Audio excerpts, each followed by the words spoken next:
Hello students, let's do another question of exercise 5.1, question number 10 of NCERT class 7 chapter 5 lines and angles. In this question, indicate which pair of angles are vertically opposite angles and the second part is linear pairs. हमें यहाँ पे ये figure दी हुई है, यहाँ पे बताना है कि कौन से एंगल्स यहाँ पे वर्टिकली ऑपोजिट एंगल्स हैं, उनके हमें पेयर्स निकालने हैं. तो वर्टिकली ऑपोजिट एंगल्स कौन से होते हैं? वर्टिकली ऑपोजिट एंगल्स होते हैं जब कोई दो लाइन इंटरसेक्ट करती है और मीट करती है किसी एक पॉइंट O पर, कहीं पर भी. Let's suppose this two lines are meeting at point O. तो यहाँ पे वो जहाँ पे मीटिंग पॉइंट है वहां पे कुछ एंगल्स बन रहे हैं. एक एंगल ये है, एक ये बन रहा है, एक ये बन रहा है, एक ये बन रहा है. This is 1, this is 2, this is 3, this is 4. ये एंगल बन रहे हैं. तो ये जो ऑपोजिट एंगल्स होंगे यहाँ पे, इट मीन्स एंगल 1 और इसके ऑपोजिट एंगल होगा एंगल 3. तो एंगल 1 बराबर होगा एंगल 3 के एंड एंगल 2 एंड एंगल 4 ये दोनों ऑपोजिट हैं.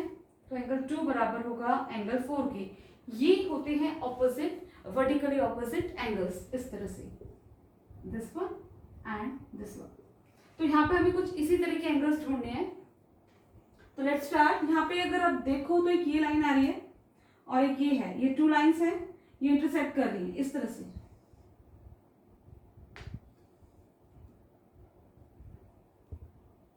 तो यहां पे क्या बन रहा है? एक एंगल ये बन रहा है 1 और एक बन रहा है 4. तो एक पेयर हमारा ये हो गया.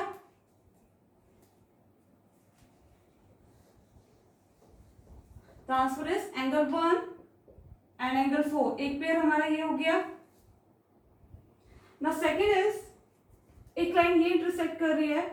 अब यहाँ पे ये वाला जो है, ये वाला यहाँ पे बन रहा है एंगल 5 और ये वाला जो इसकी बिल्कुल ऑपोजिट एंगल जो बन रहा है हमारा इस 2 और 3 से मिलके ये पूरा, ये वाला और ये वाला दोनों आमने सामने हैं. तो एक ये पेयर हो गया इंटरसेक्टिंग लाइन, ये रही. एक ये तो हो गया है. अब ये वाला और इसके साथ वाला ऑपोजिट वाला ये 2 एंड 3. तो हम बोल सकते हैं angle 5 and angle 2 plus angle 3 ये बना रहे हैं vertically opposite angles. This is part 1. For part 2 हमें बताना है लीनियर पेयर्स. अब हमें बताना है तो लीनियर पेयर क्या होता है? जब भी कोई दो adjacent angles, to adjacent supplementary angles हमेशा लीनियर पेयर बनाते हैं.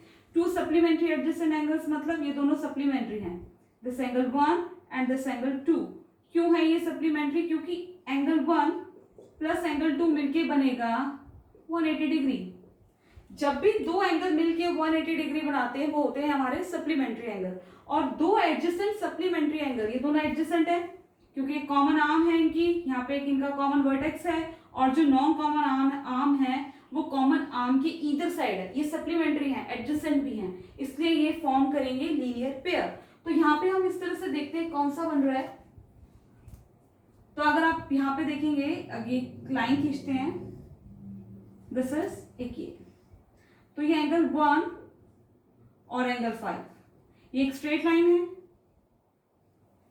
जहां पे स्ट्रेट लाइन होगी वो 180 डिग्री बनती है. Straight line is always 180 degree.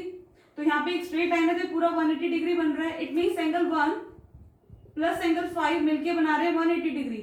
तो ये दोनों सप्लीमेंट्री एंगल हैं और ये एडजेसेंट है. It means they are forming a linear pair.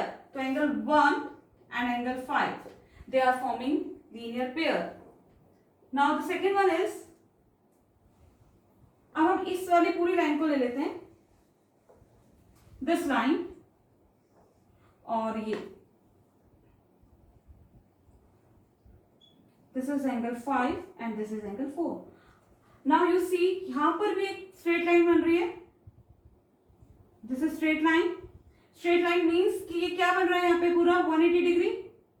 अब 180 डिग्री बन रहा है, it means angle 4 and angle 5 supplementary हुए क्योंकि दो सप्लीमेंट्री एंगल्स मिलके 180 डिग्री बनाते हैं. तो angle 4 and angle 5 they form a linear pair. जब भी दो एंगल्स से एक स्ट्रेट लाइन बनेगी तो हम बोलेंगे कि ये लीनियर पेयर बन रहा है. तो this is angle 4 and angle 5. और कौन सा बन रहा है लीनियर पेयर? यही यही हमारे लीनियर पेयर है, एक ये और ये, एक स्ट्रेट लाइन पे ये और ये लीनियर पेयर नहीं है, एक स्ट्रेट लाइन है पूरी, लेकिन angle 1, angle 2, angle 3 they are not forming a linear pair, इसको हम लीनियर पेयर नहीं बोलेंगे। सिर्फ टू एडजेसेंट सप्लीमेंट्री एंगल्स मिलके लीनियर पेयर बनाते हैं। तो दो सप्लीमेंट्री एडजेसेंट एंगल, एक तो ये थे क्योंकि ये स्ट्रेट लाइन थी, तो एंगल 1 एंड एंगल 5, एंड एक ये स्ट्रेट लाइन बन रही है, इसलिए angle 5 and angle 4, these two are adjacent supplementary, so they are forming a linear pair. So this is the answer. We will do next question soon. Till then, goodbye.